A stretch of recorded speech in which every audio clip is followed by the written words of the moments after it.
guys, and welcome back to my channel. I am here today to share with you guys kind of a pregnancy update. I wasn't planning on doing a 35-week update. I was just going to wait till I hit 36 weeks and then start doing every week because I have been doing like every couple weeks throughout this entire pregnancy because I don't really feel like I've had that much to update on. Like, I don't feel like things necessarily are always consistently changing. And because I didn't have a doctor's appointment this week, I was not planning on filming an update. But I don't know, something just kind of came over me and I wanted to sit down and film a pregnancy update a little bit different than my normal pregnancy updates. I'll touch on some symptoms that I have been having, like physical symptoms. I wanted to share with you guys how I've been feeling more emotionally. I kind of touched on this in my last video, but I had a lot of people comment on that video saying they felt the same way or felt similar things with their pregnancies.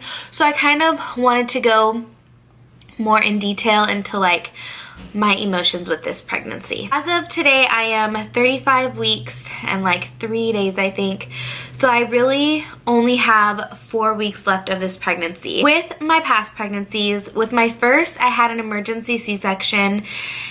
And honestly, I would have to go back and tell you exactly how far along I was. I was either 35 weeks and 6 days or 36 weeks in 1 day. I remember I was either 1 day shy of 36 weeks or 1 day into 36 weeks.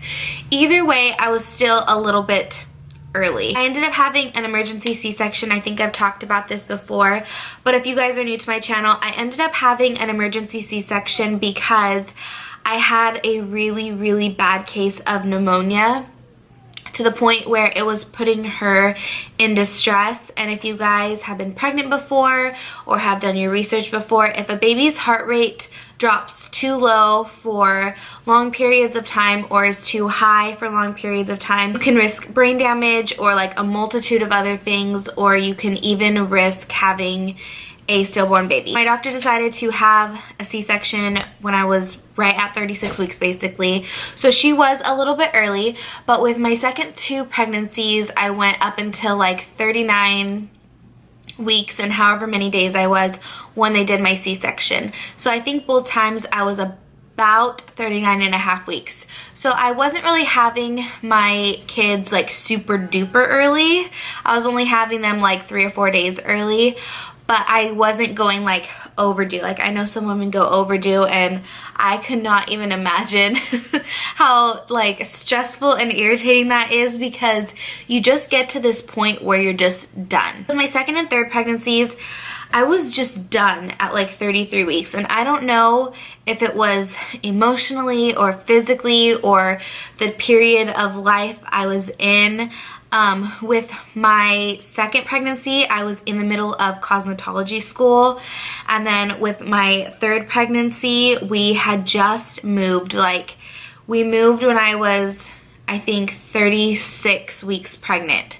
So we had spent weeks packing and getting ready to move, and then we moved, and then I was trying to get everything set up, and I was just exhausted. This time around, I am exhausted. I'm just tired all the time.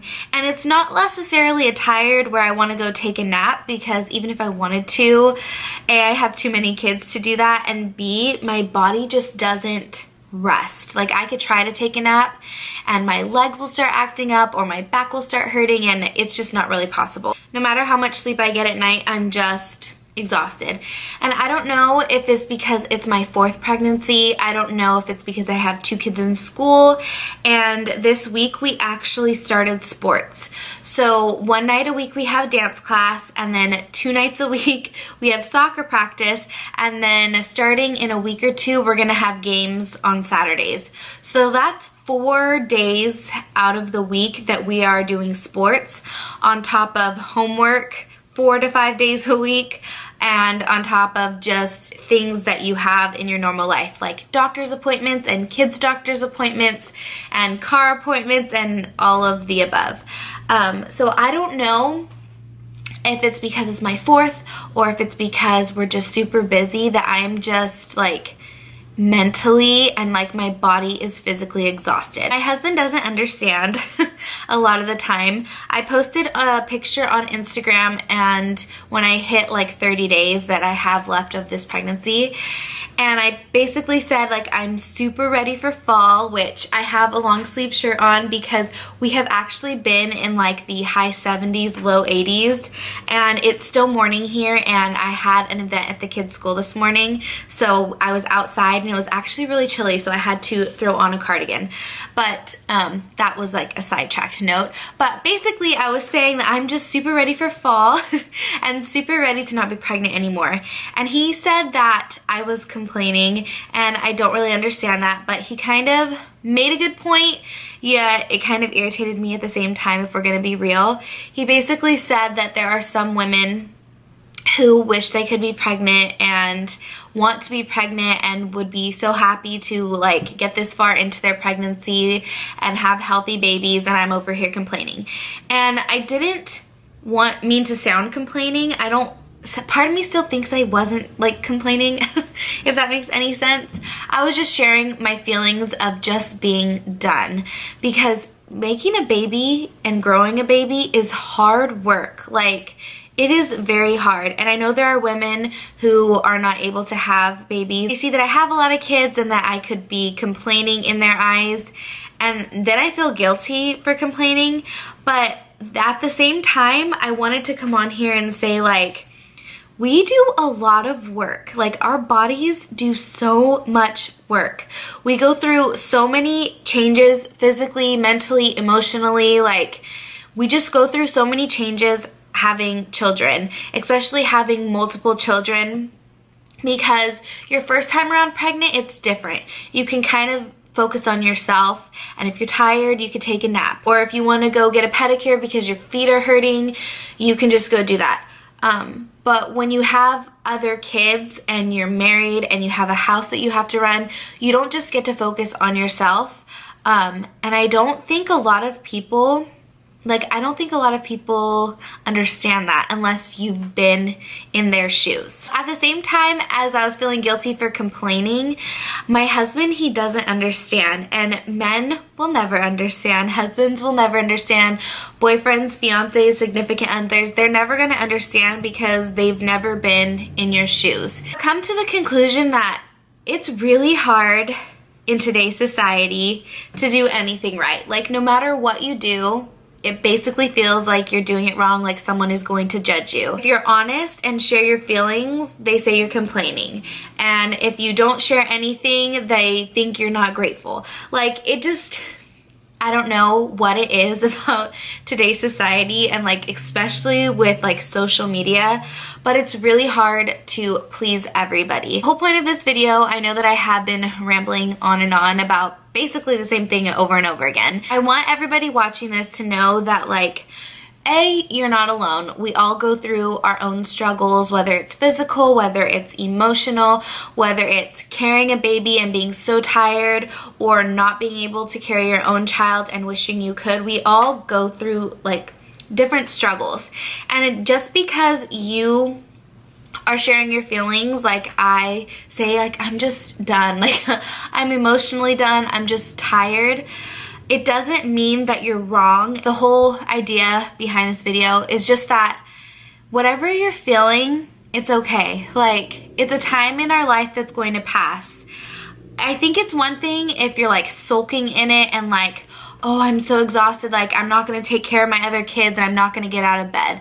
Like, that's like a completely different story. But I think it is okay to use an outlet, whether it's social media or YouTube or your friends or whatever it is, to be able to share your emotions and have someone just listen to you and it not be complaining. Like, there's a difference between sulking in yourself and, you know, just sharing how you feel so that other people can maybe see that maybe they feel the same way too, and just so everyone knows that, like, nobody is alone in their journey. So, enough of that. Let's jump into some symptoms that I have been having this week. My heartburn has definitely kicked back in. I have been getting heartburn like morning, noon, and night. Before, I was just kind of getting it in the night, but now I'm getting it all the time. So that really hasn't been very fun. but I have been able to sleep at night. I think I mentioned that in my last video. I think my body is just so exhausted that it's allowing me to sleep. Even if my heartburn is bad when I'm laying down, like I just suck it up and push through it because I want that good night rest. I want a good night of rest because I know I'm not going to get that many once this baby comes. So heartburn has definitely been a big thing this week, along with like my emotions. I have been so emotional. Like everything makes me want to cry. I'll see something on Facebook and I want to cry. I'll hear a song and I want to cry. I'll see something on TV and I want to cry. Like sometimes it's in a good way, sometimes it's in a sad way. Like I am just really, really emotional. And along with my emotions, I've kind of been feeling that whole thing. I kind of touched on this last time, but I'm just really scared about how this baby is going to fit into our family, and I've never felt like that before. With my other kids, I just knew like, okay, this is the plan and this is what's gonna happen. This time around, I'm just kind of winging it. So I am a little bit nervous just about our schedule, and I think it's because I've gotten my kids really strict on our like daily routine because we have school and sports, and now I'm just kind of scared like how am I gonna fit a baby into that routine without messing up like the other kids' routine. I can handle a newborn baby fine. It has nothing to do with that. It's combining the two routines that is making me so incredibly nervous. Along with my husband has been working not too much. There have definitely been times where he's worked a lot more, or when he's working out of town. He has been going to work at like 5:30 in the morning is when he leaves, and he doesn't get back till like 6 o'clock at night sometimes 5, sometimes 6. And so I am taking the kids to their sports by themselves, and I'm doing homework with the kids by themselves, and I'm trying to make dinner by myself, and I'm just super worried about how I'm just going to juggle it all.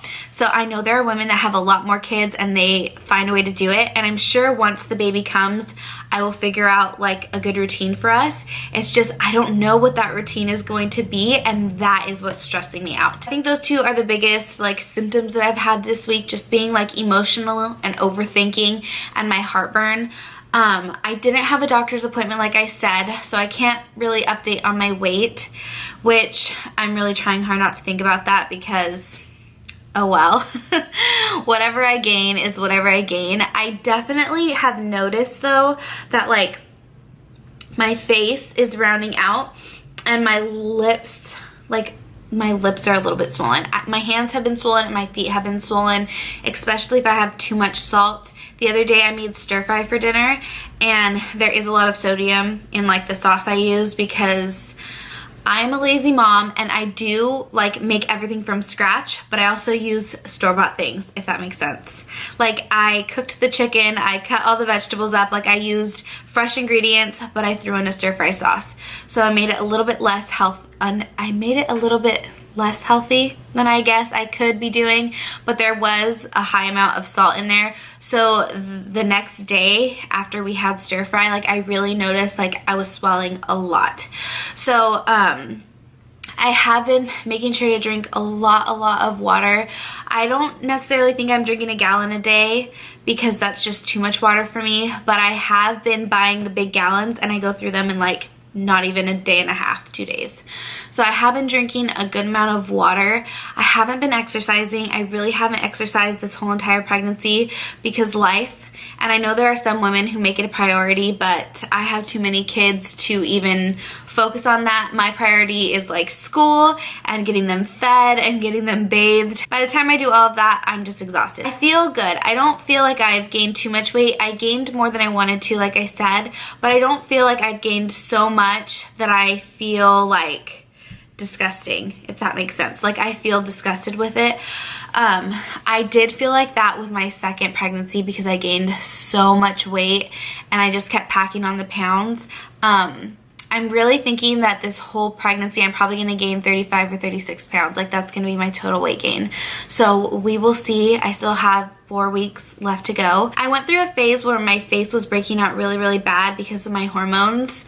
And I don't know what it is, but it has, I don't want to jinx it or anything, but it has been getting a lot better. Like I haven't had like huge breakouts in like 3 or 4 weeks. So that has been really, really nice because I get like really bad cystic acne and it's really painful, and I haven't had that. Like I've had little pimples here and there, which is just normal to be expected with pregnancy, at least for me.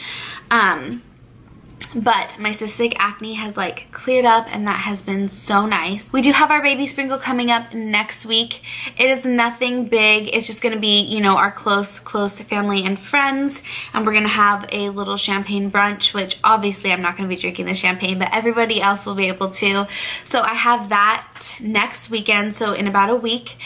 And I need to start packing my hospital bag. I have started picking up a few things that I need, you know, like an extra little toothbrush and a toothpaste and like a small thing of dry shampoo and like normal shampoo and conditioner, just the little things I know for sure I'm going to need.